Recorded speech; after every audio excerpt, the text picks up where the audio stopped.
தந்தை, மகன், தூய ஆவியின் பெயராலே ஆமேன். மூவொரு கடவுளுடைய அருளும் ஆசீரும் பாதுகாப்பும் வழி நடத்துதலும் உங்களோடு இருப்பதாக.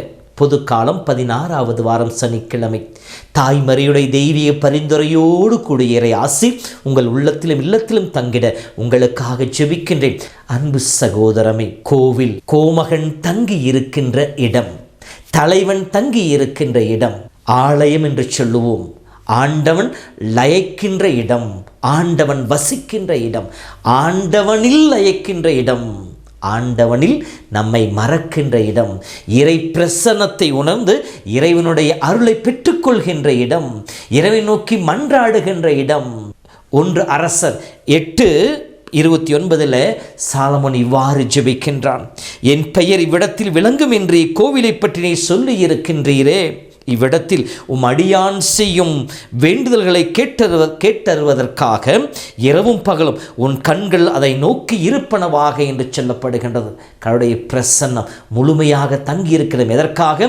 நாம் எழுப்புகின்ற விண்ணப்பங்களை கேட்பதற்காக, நமக்கு அருள் புரிவதற்காக. 2 குறிப்பேடு 6:40 என் கடவுளே, இவ்விடத்தில் வேண்டுதல் செய்வோர் மீது உமது கண்களை திருப்பி அவர்களுக்கு செவி சாய்ப்பீராக. கோவில் கடவுள் நமக்கு செவிசாய்க்கின்ற இடமாக இருக்கின்றது. 2 குறிப்பேடு 7:15 இவ்விடத்தில் எழுப்பப்படும் வேண்டுதல்களை என் கருணை கண் கொண்டு நோக்கி கவனத்தோடு செவி கொடுப்பேன் என்று இறைவன் வாக்குத்தத்தம் கொடுத்திருக்கின்றார்.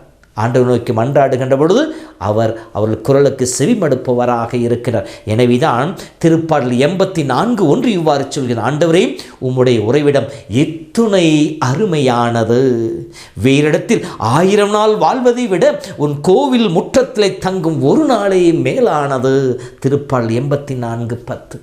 ஆம் அன்பு சகோதரமே, ஆண்டவர் தங்கி இருக்கின்ற இடம், ஆண்டவர் செவிசாய்க்கின்ற இடம், ஆண்டவர் அருள் பாவிக்கின்ற இடம், ஆண்டவருடைய அருளை பெற்றுக்கொள்கின்ற இடம். இத்தகைய இந்த கோவில் நம் வாழ்விலே எத்தகைய இடத்தை பிடித்திருக்கின்றது. விவிலியத்தின் அடிப்படையில் பார்க்கின்ற பொழுது கோவில் என்பது 3 இடங்களை குறிப்பதாக இருக்கின்றது. 1 எருசலேம் ஆலயம், சாலமோனால் கட்டி கொடுக்கப்பட்டது. இயேசு பிறப்பதற்கு முன்னால் பெரிய ஏரோது யூதர்களை திருப்திப்படுத்துவதற்காக எருசலேம் ஆலயத்தை விரிவுபடுத்துகின்றார், அழகுபடுத்துகின்றார். அதை கட்டி முடிக்க ஏறக்குறைய 46 ஆண்டுகள் ஆனதாக சொல்லப்படுகின்றது. ஆக கோவில் என்பது எருசலேம் ஆலயம். 2வதாக இயேசுவின் உடல் ஆலயமாக கோவிலாக கருதப்பட்டது. யோவான் 2:16-17 இந்த ஆலயத்தை இடித்து விடுங்கள், 3 நாளில் நான் அதை மீண்டும் கட்டி எழுப்புவேன் என்று சொல்கிறார். அங்கே இயேசு குறிப்பிட்டது தன் உடலாகிய கோவிலை பற்றி என்று சொல்லப்படுகின்றது. இயேசுவின் உடல் ஆலயமாக கோவிலாக சித்தரிக்கப்படுகின்றது. 3வதாக 1 கொரிந்தியர் 3 மற்றும் 6 அதிகாரங்களை படிக்கின்ற பொழுது, உங்களை உடல் கடவுள் தங்கி இருக்கின்ற கோவில் என்பது உங்களுக்கு தெரியாதா என்று சொல்லப்படும். அப்படின்னால் நம் ஒவ்வொருடைய உடலும் கடவுளுடைய கோவிலாக, ஆண்டவர் லயிக்கின்ற இடமாக கருதப்படுகின்றது. இந்த 3 தளத்திலும் நாம் எப்படி ஆண்டவனை சந்திக்கின்றோம்? இந்த ஆலயம் எப்படிப்பட்டதாக இருக்க வேண்டும்? தூயதாக இருக்க வேண்டும்.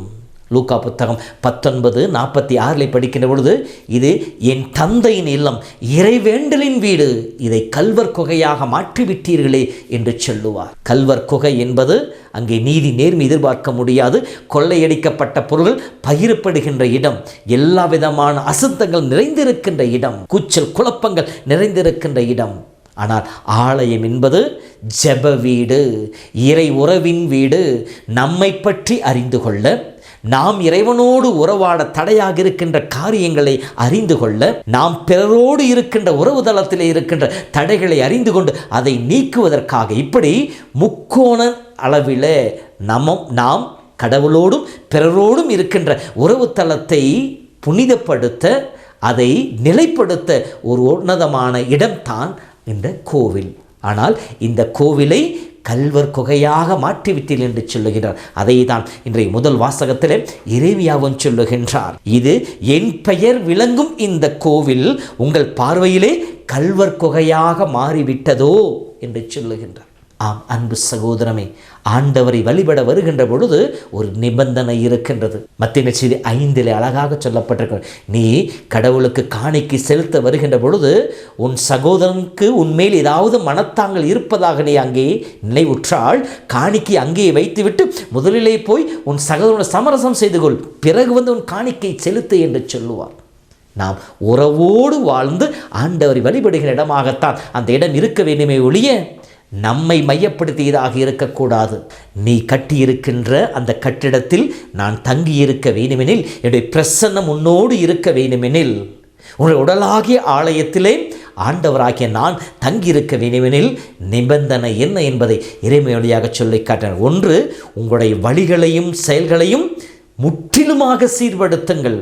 பாதி பாதி அல்ல, முழுமையாக முழு இதயத்தோடு இடம் திரும்பி வாருங்கள் சொல்லி யோவேல் இறைவாக்கு 2:12 சொல்வாரே, அதை போல நாம் முற்றிலும் நம்மை சீர்படுத்துபவர்களாக இருக்க வேண்டும். நம்முடைய வழிகளையும் செயல்களையும் நம்முடைய எண்ணங்களையும் நம்முடைய எல்லா விதமான செயல்பாடுகளையும் நம்முடைய வாழ்க்கை முறையையும் வழிமுறைகளையும் நாம் சீர்படுத்துபவர்களாக இருக்க வேண்டும். எப்படி சீர்படுத்துவது?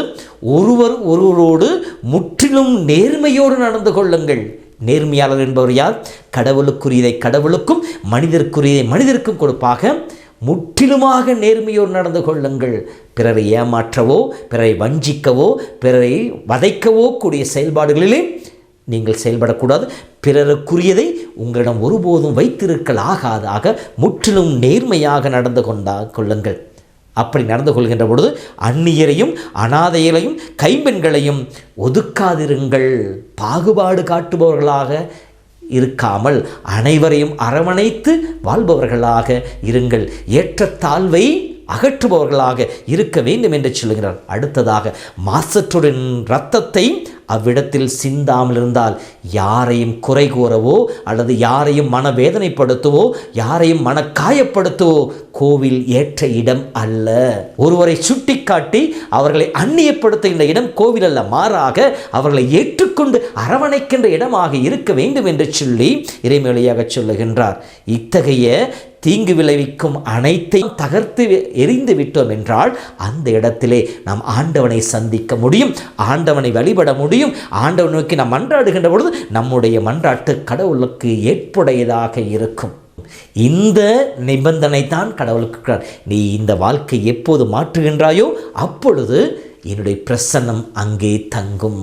கல்வர் குகையாக இருக்கின்ற அந்த இடம் என்னுடைய ஜெப வீடாக மாற்றப்படும். ஆண்டவரை நோக்கி ஜெபிக்கின்ற பொழுது அந்த ஜெபம் என்னால் ஏற்றுக்கொள்ளப்பட்டு உன்னை ஆசீர்வதிக்கின்ற இடமாக இருக்கும் என்று சொல்லுகிறார். ஆகவே அன்பு சகோதரமே, நம்முடைய வாழ்வையும் நம்முடைய ஆலய வழிபாட்டையும் சிறிது அலசி பார்ப்போம். எத்தனையோ நேரங்களிலே நம்முடைய வழிபாட்டு தலம் ஆண்டவரை வழிபடுகின்ற இடத்திற்கு பதிலாக வியாபார தலமாக மாறிக்கொண்டு இருக்கின்றது. மற்ற எல்லா விதமான செயல்பாடுகளும் செய்யப்படுகின்ற இடமாக இருக்கின்றது. ஒருவரை ஏற்றத்தாழ்வோடு பார்க்கின்ற இடமாக, பிரிவினை ஏற்படுத்துகின்ற இடமாக ஒரு சில நேரங்கள் இருக்கின்றது. இந்த நிலையை நாம் மாற்றி போடுவோம். அதோடு கூட நம்முடைய உடலாகிய ஆலயத்தையும் நாம் தூய்மையாக வைத்துக்கொள்வோம். நாம் கடவுள் தங்கி வசிக்கின்ற இடமாக இருப்போம். அப்பொழுது நம்முடைய வாழ்வும் ஆசீர்வதிக்கப்படும். ஆகவே அன்பு சகோதரமே, அன்று எரேமியா இஸ்ரவேல் மக்களை பார்த்து சொன்னார், என் பெயர் விளங்கும் இந்த கோவில் உங்கள் பார்வையில் கல்வர் குகையாக மாறிவிட்டதே என்று சொல்லி. இயேசு வாழ்ந்த பொழுது அந்த ஆலயத்தை தீட்டுப்படுத்திய மக்களை பார்த்து இயேசு சொன்னார், இது என் ஜெப வீடு, கல்வர் குகையாக மாற்றிவிட்டீர்கள் என்று சொல்லி. இன்று நம்முடைய வாழ்வையும் பார்த்து இயேசு அந்த வார்த்தைகளை சொல்லக்கூடாது. இது என் ஜெப வீடு, என் தந்தையின் இல்லிடம், இங்கே நான் உங்களை ஆசீர்வதிப்பேன் என்கிற அந்த வாக்குத்தத்தம் மட்டுமே நாம் கேட்பவர்களாக இருக்க வேண்டும். அத்தகைய வாழ்வு வாழ அருள் வேண்டுவோம். எல்லா நிலைகளையும் தகர்த்தெறிந்து உறவோடு வாழ்கின்ற இடமாக அதை மாற்றிடுவோம். உறவோடு வாழும் உள்ளங்கள் நடுவில் தெய்வம் தரிசனம் என்கின்ற வரிக்கேற்ற போல கடவுள் தரிசனத்தை நமக்கு கொடுப்பாராக. ஆண்டவர் உங்களோடு இருப்பாராக. எல்லாம் வல்ல இறைவன் தந்தை, மகன், தூய ஆவியின் பெயராலே ஆமேன்.